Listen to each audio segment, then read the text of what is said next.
American Association of Poison Control Centers reports over 2 million poisoning incidents annually, with a majority occurring in the home. This Poison Prevention Week is a chance to remind families to safely store those household chemicals and medicines. And here with us to discuss those common risks and some practical safety tips, we've got the RN Senior Director of Care Management for Priority Health, Margaret Brown, is with us. Good day to you, Margaret. Welcome. Good day. Good morning. Well, thank you for being with us for Poison Prevention Week. That is going on right now. And again, we want to just remind families about kind of the safety tips for storing some of those dangerous chemicals and medications. Talk to us about some of the concerns. Why is this such a big issue, not only in Michigan, but nationwide? Great question. So as you mentioned, National Poison Prevention Week is all this week, March 16th through the 22nd. And just a quick little fun fact here, Poison Prevention Week has been around since 1961 when it was originally passed by Congress.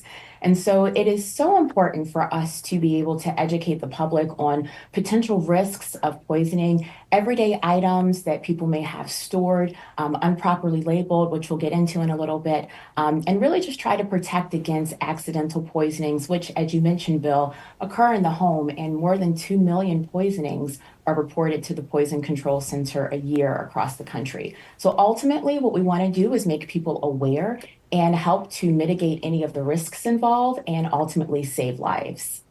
And what are some of those common household items that people might not think of, to be labeling or put away for, so the kids can't get to it or whatever that might be, that sometimes people kind of goes over their head?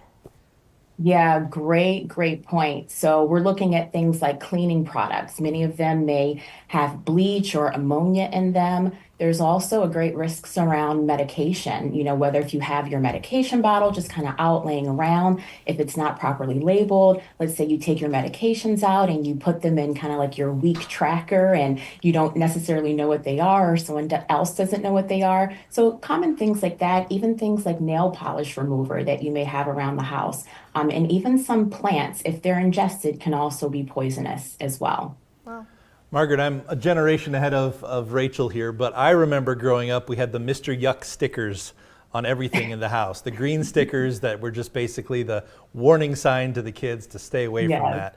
I mean, we don't use those or at least see those hardly at all anymore, but I know, prescription drug bottles will have, twist off caps that are different than they used to be for safety. What ways can we alert our family members or ourselves just to those items that we need to be extra careful with nowadays? Yeah, great question, because we want to make sure that the people that we love are safe. So a couple of things to note for, you mentioned the Mr. Yuck stickers. So if those aren't around, look for some of like the skull and the cross and bone symbols as well. Also look for some of the labeling that just may say like poison or danger or caution. And there's really no harm.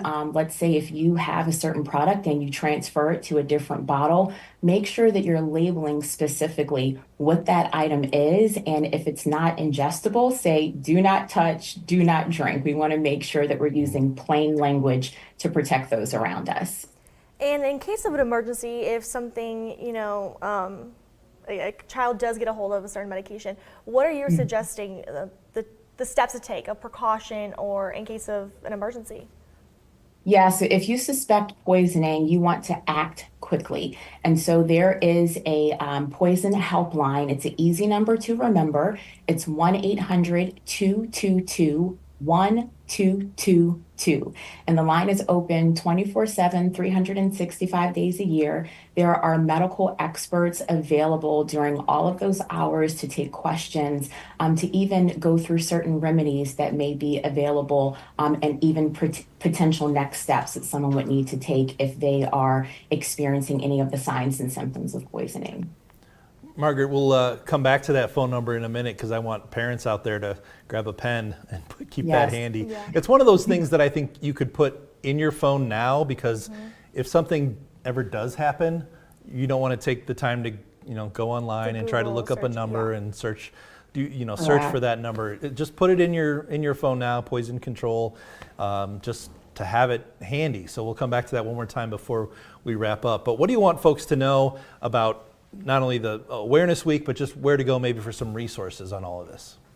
Yeah, there's some great information available. If people go to poisoncenters.org, actually on that site, you can look at some of the other signs and symptoms of poisoning. You can understand the different types of things to look out for, and they're answering questions around medications, cleaning products, insect bites, and even food poisoning. So this is an excellent resource for people to use.